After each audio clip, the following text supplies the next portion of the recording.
In this video, Dr. Jordan Peterson explains the functions of the unconscious.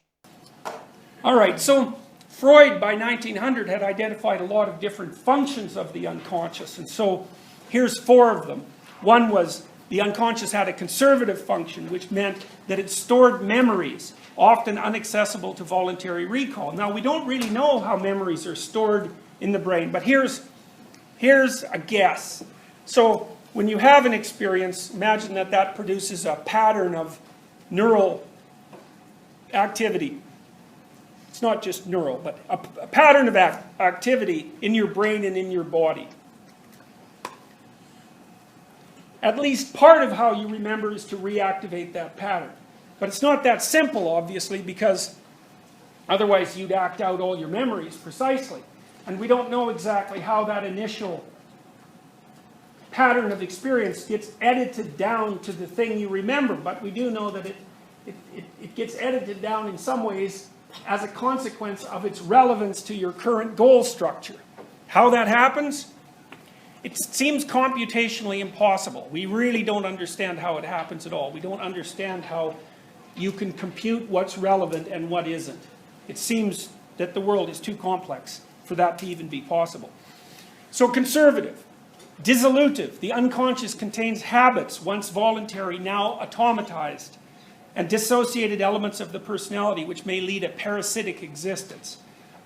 So I talked a little bit about traumatic memories and how they might form the node of the development of a subpersonality, but there's something else that's worth understanding too. So let's say you start practicing a new minor mode of being, a new attitude or a new personality attribute or new habit, let's say. It can be a fairly small thing. When you first start practicing it, you're not very good at it. For those of you who are musicians, you know, when you first start to play a piece, you're very inefficient at it. And then the more you practice it, the more efficient you get. It's quite weird. I'm not a very good pianist, but I learned to play one really difficult song.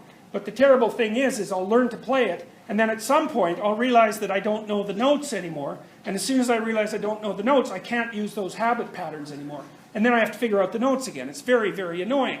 But anyways, when you first start practicing something, it's effortful. It requires a lot of brain activation. That's what the scanning studies show. But as you practice it more and more, the amount of the brain that you use starts to shrink. It generally moves left, because the right hemisphere is more involved in novelty processing. It generally moves left, and then it moves back, and the area gets smaller and smaller and smaller until you've generated up a little machine, or it's a little hardwired subpersonality that takes care of that particular operation.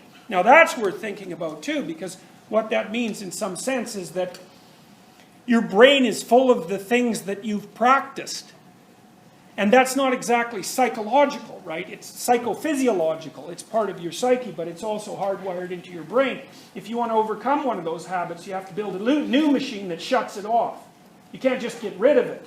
And then what happens if you get stressed often, that new machine will get...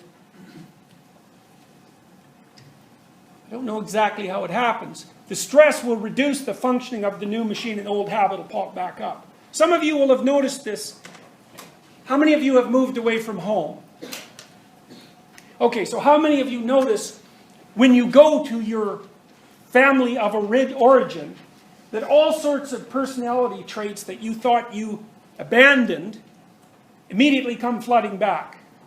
So you know that sensation, right? You go back there and it's like, bang, there's a groove and you're right in it. And you know, maybe you're as mature as a 30-year-old when you're at your own house, but as soon as you come home, it's like, poof, you're 14 again. And it's partly because that's the expectancy situation set up by your parents, but it's also partly because you just don't understand how much of your behavior is automatic and cued by ongoing events. It's habitual. And so those, you might think of those as somewhat dissociated elements of the personality as well. Creative. The unconscious serves as the matrix of new ideas.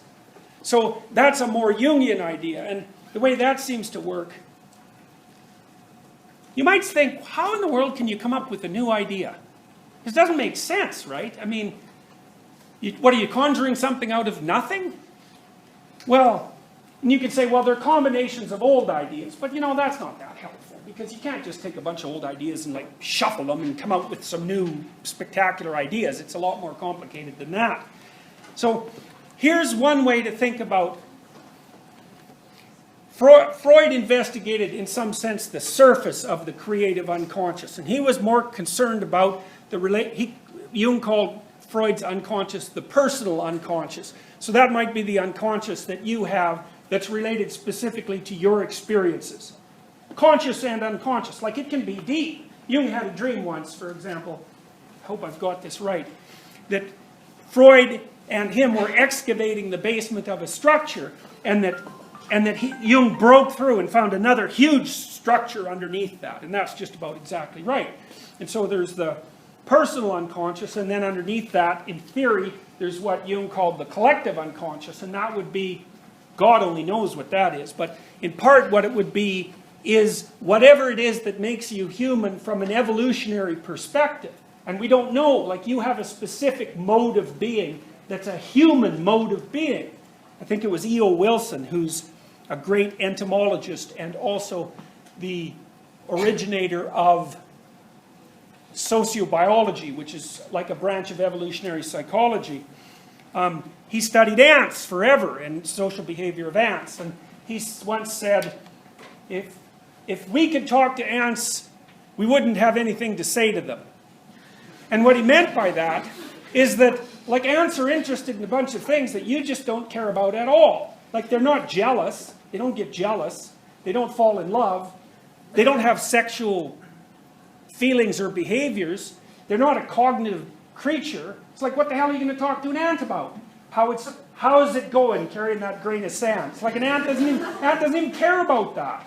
And so it's interesting. It's really a profound observation, because what it indicates is that you couldn't even communicate with someone unless you were 99% the same as they are.